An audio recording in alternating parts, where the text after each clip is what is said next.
¿Alguna vez te han despedido delante de 60 personas a las 8:04 de un lunes por la mañana?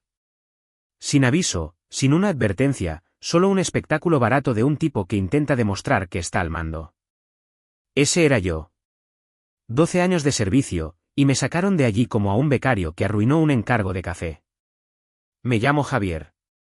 Tengo 42 años. Vivo en San Pedro Garza García, Nuevo León. Trabajaba en una firma de tamaño mediano a las afueras de Monterrey, el tipo de lugar que funciona sin problemas hasta que alguien decide modernizar. Mauricio, el nuevo vicepresidente, apenas tenía 30 años, entró hace 2 meses con un corte de pelo de 16.000 pesos y un fondo fiduciario más abultado que su currículum. Esa mañana, se plantó delante de todos en nuestra reunión semanal como si fuera a aceptar un premio. Y entonces, apretó el gatillo. Con efecto inmediato, vamos a eliminar roles obsoletos para optimizar las operaciones, dijo, recorriendo la sala con la mirada como un villano de película. Javier, tu puesto ya no se alinea con nuestra visión estratégica. Así, sin más, la gente se removió en sus sillas. Algunos bajaron la mirada. Yo no me moví. Todavía no. Ni siquiera parpadeé. Mientras escuchas, dinos desde qué país estás viendo esto. Él siguió hablando. Algo sobre agilidad, preparación para el futuro, bla, bla, bla. Pero yo ya no oía las palabras. Todo lo que veía eran 12 años de sangre, estrés y reinicios de servidores a las 3 de la madrugada tirados por el desagüe para que un idiota pudiera hacer una presentación de PowerPoint sobre innovación. Me levanté cuando señaló hacia la salida. No monté una escena. No iba a darle esa satisfacción. Pero cada paso hacia esa puerta se sintió como un puñetazo en el estómago a cámara lenta. Mi credencial todavía estaba enganchada a mi cinturón, las llaves de mi oficina todavía en mi bolsillo. Las mismas llaves que usé para abrir salas de servidores, unidades de respaldo y archivadores que la mitad de la empresa ni siquiera sabía que existían. Las mismas llaves que nunca perdí ni usé indebidamente. Mientras pasaba junto a la mesa de conferencias, crucé la mirada con los chicos más jóvenes, los recién contratados, los analistas de sistemas, los becarios. Solían hacerme preguntas, me admiraban. Ahora solo parecían incómodos, como si acabaran de ver a alguien patear a un perro. No dije una palabra, simplemente seguí caminando. Afuera, en el estacionamiento, me senté en mi coche un segundo, mirando las llaves en mi mano. Pesaban más de lo normal. No solo era metal, era historia, confianza. Conocía esos sistemas como la palma de mi mano. Mauricio no tenía ni idea de lo que acababa de desconectar, y lo descubriría muy pronto. Giré la llave en el contacto y me fui sin mirar atrás. No fui a casa directamente, simplemente empecé a conducir. No importaba a dónde. Autopista, carreteras secundarias, lo que fuera. Necesitaba espacio para pensar, para respirar sin las paredes de esa oficina presionándome. ¿La parte extraña? No estaba enfadado por el despido. En realidad no. Estaba enfadado por la forma en que Mauricio lo hizo, como si yo fuera solo una casilla que marcar en su discurso de la nueva era. No tenía ni idea de lo que yo hacía realmente por ese lugar. Diablos, la mayoría de la gente no lo sabía. Yo era el tipo que se encargaba de las cosas que nadie quería entender, seguridad de redes, contratos con proveedores, tiempo de actividad de los servidores, formularios de cumplimiento que nadie leía pero que nos habrían hundido de ser ignorados. Mantenía todo funcionando de forma silenciosa y eficiente. Mi teléfono vibró en el portavasos. Conferencia telefónica con un proveedor. Una sincronización semanal que yo solía dirigir cada lunes. Mauricio probablemente olvidó que existía. Dejé que sonara. Ya no era mi problema.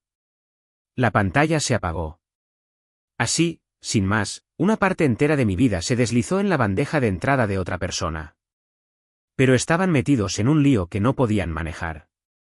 Mauricio pensó que había despedido a un engranaje de la máquina.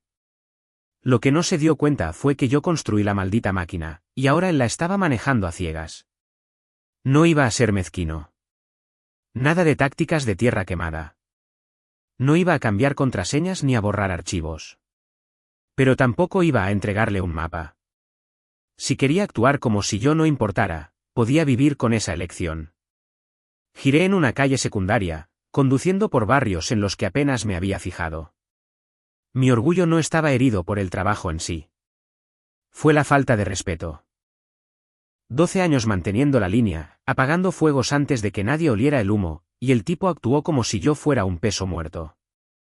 Finalmente, entré en un viejo restaurante al que solía ir después de los turnos de noche. El lugar no había cambiado. Todavía olía a tostada quemada y aceite de freidora. Me deslicé en un reservado, pedí un café solo y volví al coche mientras se preparaba. Había una carpeta en mi asiento del copiloto, copias en papel de contactos de proveedores, diagramas de sistemas, topologías de red, cosas que mantenía actualizadas por redundancia. Mauricio ni siquiera sabía que esta carpeta existía. La abrí, hojeé unas cuantas páginas y tuve que reírme. Estaba jodido. Revisé mis contactos y pulsé uno, Carlos. Trabajaba para uno de nuestros proveedores. Solíamos tomar unas cervezas después de las reuniones. Un tipo íntegro. Le di a llamar. Contestó a los 2 tonos. ¿Javier? Caramba. No esperaba saber de ti. Sí, dije, sonriendo al teléfono. Solo llamaba para saber cómo estabas. Podría ser bueno mantener el contacto. Así lo dejé con Carlos. Nada demasiado serio. Sin conspiraciones, sin amargura. Solo un ligero recordatorio de que yo todavía estaba por ahí y todavía tenía el control, lo supiera Mauricio o no. A la mañana siguiente, estaba sentado en la mesa de mi cocina, bebiendo el mismo café tibio de la cafetera que olvidé limpiar ayer. La carpeta del coche estaba abierta a mi lado. Páginas con anotaciones, contraseñas tachadas, viejas notas de proveedores en los márgenes. No buscaba nada en específico, solo observaba cómo se asentaban las piezas. Entonces, mi antiguo teléfono del trabajo se iluminó. Lo había mantenido encendido por costumbre. Todavía tenía las credenciales sincronizadas. Cuando vi el nombre Mauricio parpadear en la pantalla, no dudé. Contesté como si estuviera cogiendo una llamada de spam. Habla Javier. ¿Por qué demonios tus credenciales todavía me impiden el acceso a los proveedores? Su voz ya era tensa. Estaba desesperado. Tendrías que preguntar a recursos humanos o a seguridad, dije secamente. Ya no estoy en la empresa, ¿recuerdas? Podrías al menos haber dejado instrucciones. No se me pidió que lo hiciera. Se me dijo que me fuera. Silencio. Luego, la línea se cortó. Me recliné, todavía con el teléfono en la mano, y simplemente esperé. Sabía lo que vendría después. Más tarde esa mañana, las notificaciones de Slack comenzaron a aparecer en mi portátil. Todavía tenía acceso de invitado en algunos canales internos. El primer error de Mauricio. No me había eliminado de los viejos hilos de sistemas. Me senté y observé cómo las cosas empezaban a desmoronarse. ¿Alguien puede acceder a la unidad de proveedores? ¿Por qué todos los árboles de credenciales dan errores? Correos electrónicos congelados.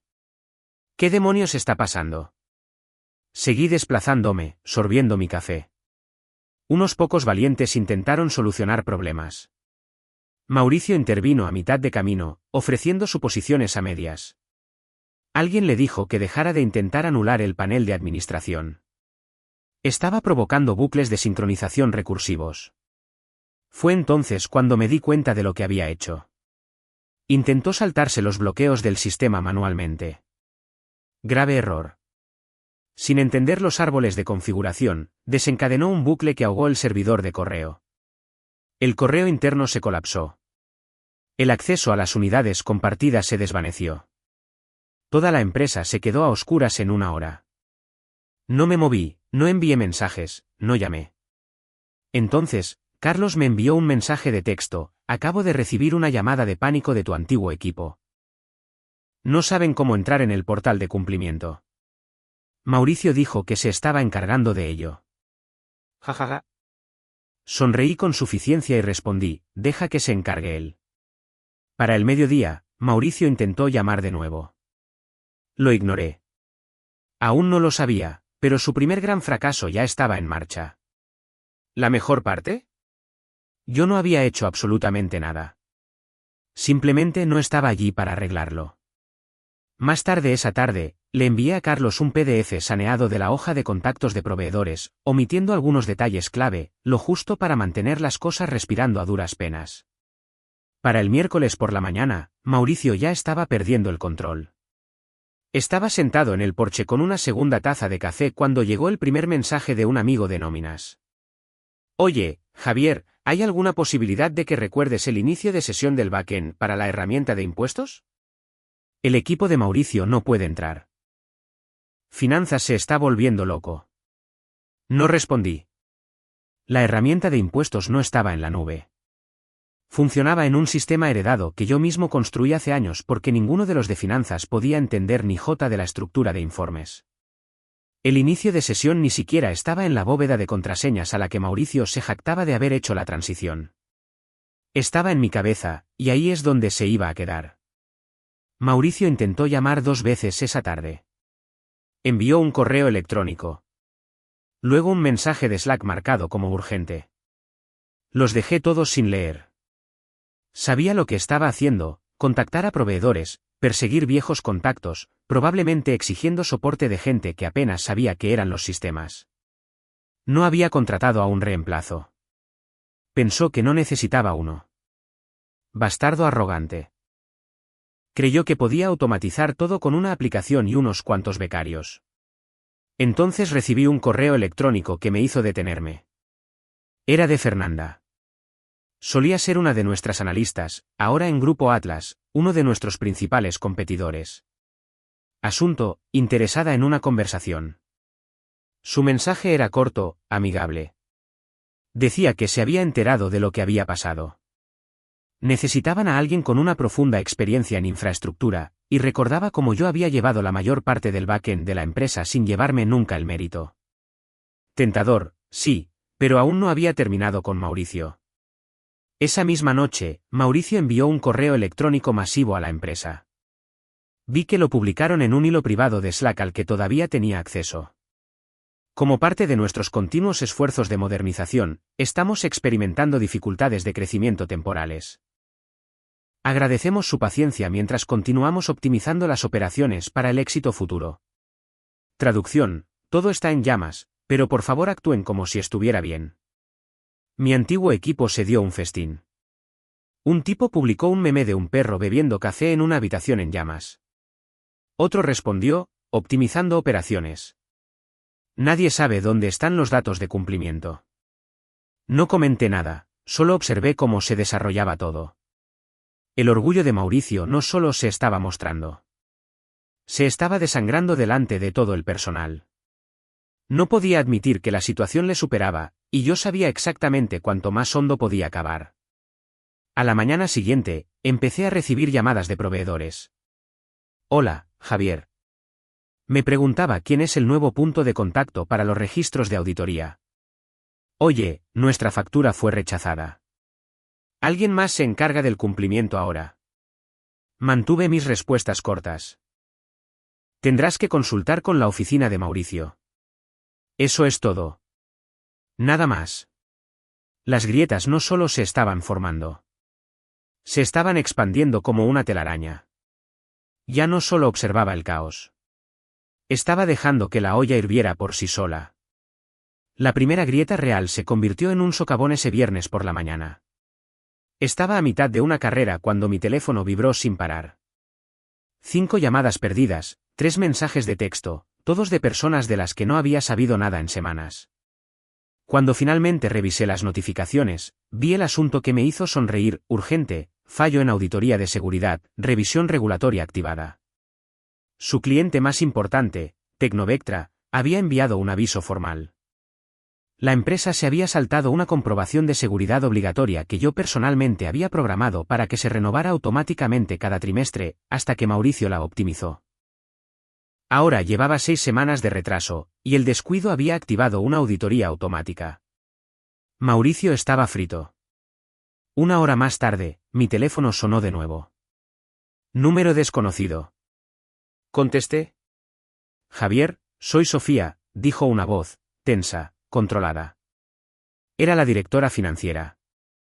Escucha, sé que ya no estás con nosotros, pero ¿hay alguna posibilidad de que puedas acceder a los antiguos registros de cumplimiento? Estamos en serios problemas. Tomé un sorbo de agua, esperé un momento. Lo siento, Sofía. Mi acceso fue revocado, ¿recuerdas? Tendrás que hablar con Mauricio, suspiró ella. Mauricio ni siquiera sabe qué preguntar. La mitad de la documentación hace referencia a tus protocolos. Los de legal se están tirando de los pelos. Qué desafortunado, dije, manteniendo mi tono plano. Ojalá pudiera ayudar. Clic, me quedé allí, teléfono en mano, asimilando ese momento. 12 años de trabajo invisible. Ahora estaban viendo cuánto importaba. Para esa tarde, el fuego se había extendido. Mauricio intentó improvisar alguna excusa chapucera para el cliente, pero sus correos electrónicos se filtraron. Mi antiguo equipo me reenvió capturas de pantalla. La mitad de la empresa ya sabía que Tecnovectra se preparaba para marcharse. El departamento legal comenzó a escarbar en el trabajo de cumplimiento atrasado. El problema era que la mayoría de los sistemas estaban encadenados a través de scripts que yo había escrito años atrás, cuidadosa y manualmente, con la documentación adecuada. En el momento en que Mauricio intentó simplificar, rompió los enlaces. No había una solución rápida. Entonces recibí una llamada de Pablo, un consultor externo que había hecho auditorías de riesgo con nosotros antes. Javier, dijo, ¿te estás enterando de lo que está pasando allí? He oído cosas, dije. Tecnovectra se va. Van a cancelar todo. No pueden verificar ni un solo documento. Toda la estructura de cumplimiento se ha derrumbado. Mauricio está perdiendo los estribos en cada reunión. Sonreí. Una sonrisa pequeña, silenciosa, satisfecha. Supongo que la modernización no salió como estaba planeado. Pablo se rió por lo bajo. ¿Crees que sobrevivirán a esto? No, dije. Esta vez no. Al anochecer, el anuncio se hizo público. Tecnovectra retiró formalmente todos los contratos. El precio de las acciones comenzó a desplomarse antes del cierre de los mercados. La modernización de Mauricio era tendencia en LinkedIn por todas las razones equivocadas. Y entonces llegó la llamada final. Número desconocido de nuevo. Contesté. Señor López, dijo una voz de mujer, nítida y seria. Soy Verónica, de la Junta Directiva. Necesitamos claridad sobre qué salió mal con nuestros sistemas. No dudé. Esa sería una pregunta para Mauricio. Él está a cargo de las operaciones ahora. Antes de que pudiera responder, colgué. Mauricio finalmente se estaba dando cuenta de lo profundo que era el agujero, y yo no había movido un dedo para acabarlo. El teléfono sonó de nuevo. Esta vez, reconocí el número. Mauricio finalmente decidió afrontarlo. Dejé que sonara 2 veces antes de contestar. Javier, su voz llegó acalorada. Tienes que arreglar esto ahora. La junta directiva me está respirando en la nuca, Tecnovectra se ha ido y los de legal actúan como si yo hubiera quemado el edificio. Mantuve la voz firme. Parece que las cosas van bien. Esto no es gracioso, espetó. Sabes perfectamente que este es tu desastre. Dejaste agujeros por todas partes. No documentaste nada. Solté un suspiro silencioso, me recliné en mi silla. Mauricio, la junta ya me ha llamado. Están haciendo preguntas para las que se suponía que tú tenías respuestas. Si no estás preparado para el trabajo, no es mi culpa. Se quedó callado un segundo, luego cambió de táctica. Javier, vamos. Llevas aquí más tiempo que nadie. No dejes que este lugar se hunda solo para demostrar algo. A ti te importaba esta empresa. Me importaba, dije, hasta que a la empresa dejó de importarle yo. Estás castigando a todos solo para vengarte de mí. No, dije, manteniendo mi tono helado. No estoy haciendo nada. Tú me despediste. Me echaste. Y ahora estás cabreado porque la máquina que no entiendes no funciona sin el tipo que la construyó. Volvió a estallar, alzando la voz. ¿Te crees una especie de héroe? Nos dejaste en la oscuridad. Me fui de forma limpia, dije. Nunca pediste una transición. Nunca te sentaste conmigo. Montaste un espectáculo al despedirme, ¿recuerdas? Ese fue tu gran momento de liderazgo. No eres mejor que yo. No necesito serlo, dije. Pero era mejor en el trabajo. No respondió. El silencio se alargó. Apostaste los trabajos de la gente para acariciar tu ego, añadí. Y ahora la empresa se desangra por ello. Cuando volvió a hablar, sonaba más pequeño. No esperaba que se desmoronara tan rápido. Ese es el problema, Mauricio, dije. No esperabas nada. Pensabas que todo era cuestión de apariencias. Suspiró, un suspiro largo, frustrado, derrotado. ¿Y ahora qué? Ahora, dije, poniéndome de pie. Tú respondes ante la junta directiva, no ante mí. Terminé la llamada antes de que pudiera decir algo más. 2 minutos después, sonó una notificación en mi correo. Una oferta de Grupo Atlas. Formal esta vez. Mucho dinero, sin entrevista, solo un puesto de consultor esperándome con mi nombre ya puesto. El fuego todavía ardía, y Mauricio era quien sostenía las cerillas. Ni siquiera terminé de leer la oferta. No lo necesitaba. El departamento legal de Grupo Atlas lo dejó claro: contrato de consultoría, 6 meses como mínimo, control total de la recuperación de la infraestructura por su parte, más un bono de retención si podía estabilizar lo que el desastre de Mauricio casi había destruido con él. Hice clic en responder, escribí una palabra: aceptado. Eso fue todo. Sin reuniones, sin suplicar, sin sonrisas falsas alrededor de una mesa fingiendo que avanzábamos juntos. Solo una oferta real de gente que entendía lo que yo aportaba y que no era lo suficientemente estúpida como para desecharlo. 1 hora más tarde, estaba en mi porche trasero, con el portátil abierto, el sol poniéndose, cuando apareció la notificación. Última hora, Mauricio Garza dimite. En medio de una crisis tecnológica en curso, su foto estaba allí mismo. La corbata floja, la mirada perdida, la mandíbula tensa. El titular ni siquiera intentó suavizar el golpe. El artículo lo dejaba claro: fallo regulatorio, pérdidas de clientes importantes, caída de las acciones, pánico masivo. La junta ya estaba buscando un reemplazo. Me recliné, observé el caos desarrollarse desde la distancia. El mismo tipo que se pavoneó en esa reunión del lunes como si fuera la segunda venida de Steve Jobs era ahora poco más que una nota a pie de página en una historia de fracaso estrepitoso. Los contratos que yo solía mantener firmes, desaparecidos. Los proveedores se habían retirado. Los clientes se habían marchado. Los equipos de soporte estaban destrozados tratando de arreglar daños que no causaron. Todo porque Mauricio pensaba que el liderazgo significaba tomar atajos y presumir delante de la gente. Y ahora no quedaba gente. Solo silencio y un rastro de sistemas rotos a sus espaldas. No sentí pena, ni de lejos. Ese era el precio de la arrogancia. Abrí mis documentos de incorporación para Grupo Atlas y empecé a escanear los gráficos de infraestructura. Eran un desastre. Diferentes a lo que estaba acostumbrado, pero lo suficientemente familiares. Arreglables, construibles.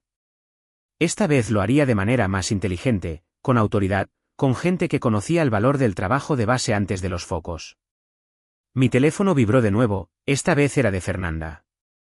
Un mensaje simple: bienvenido a bordo. Hagamos que valga la pena. Sonreí, cerré el portátil y me levanté.